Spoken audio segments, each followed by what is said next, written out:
Assalamualaikum warahmatullahi wabarakatuh. Perkenalkan, nama saya Kun Salihatun Salimah Safila. Saya di sini sedang membuat tugas wawancara AMD UNS 2025. Dan di sini saya bersama dengan Kak Rahman. Beliau adalah Ketua Kuarti Ranting Sukaraja. Bagaimana pelaksanaan dan perkembangan SKU dan SKK di Pangkalan Kakak? Untuk perkembangan SKU dan SKK, alhamdulillah kita sudah ke program setiap semester.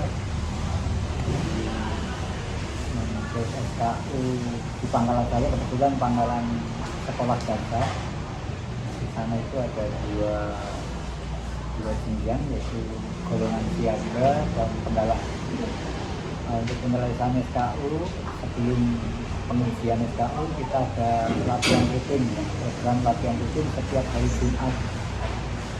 Kalau Kabupaten Banyumas itu ekstra kurikuler pramuka itu masih diwajibkan.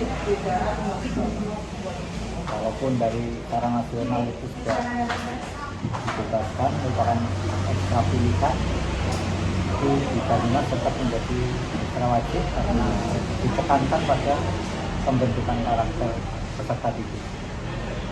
Untuk penyelesaian SKU siaga dan SKU pendalam, kalau pramuka siaga di tingkat sekolah dasar itu sudah diprogram dari kelas 1 SD sudah memasuki SKU siaga mula.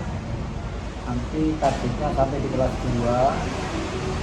Kelas 2 akhir semester itu ada pengujian pencapaian SKU siaga mula untuk naik ke jenjang SKU siaga bantu. Kemudian di kelas 3, kelas 4 itu sudah masuk di siaga bantu SKU-nya, dan di akhir semester kelas 4 nanti akan uji SKU untuk mencapai jenjang siaga kata. Sehingga di kelas 4 awal atau kelas 4 akhir ya, kelas 4 akhir, di kelas 5 awal itu peserta didik itu posisinya di siaga kata, dan di kelas 5-nya itu atau di kelas 4 semester akhir itu nanti mencapai pramuka Garuda. Di 3 bulan setelah dilantik siaga kata, nanti adik-adik ini bisa meneruskan untuk pencapaian syarat pramuka Garuda.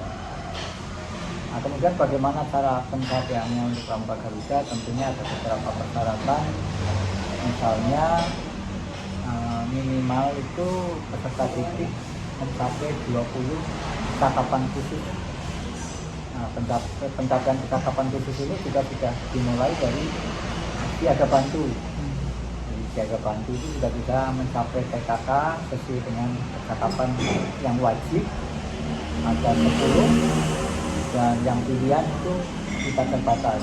Minimalnya ya dari 10 yang wajib itu memiliki 5 dari 5 bidang.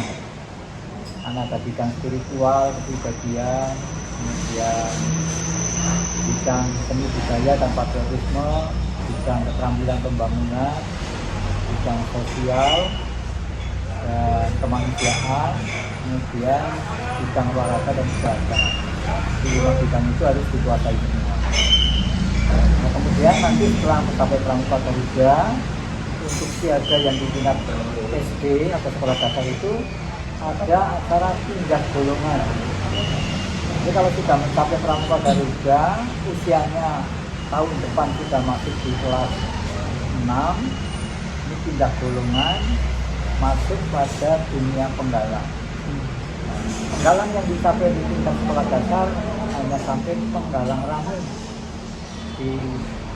Setelah akhir semester di tahun terakhir di sekolah dasar itu disarankan adik-adik ini mencapai siaga ramu. Dan untuk siaga penggalang ramu ya, bukan siaga ramu ya. Nanti ramu dengan ya. Ini penggalang ramu. Kemudian di tingkat rakit dan teraknya sampai pramuka Garuda, penggalang Garuda itu nanti akan diselesaikan di tingkat SMP atau begitu kan.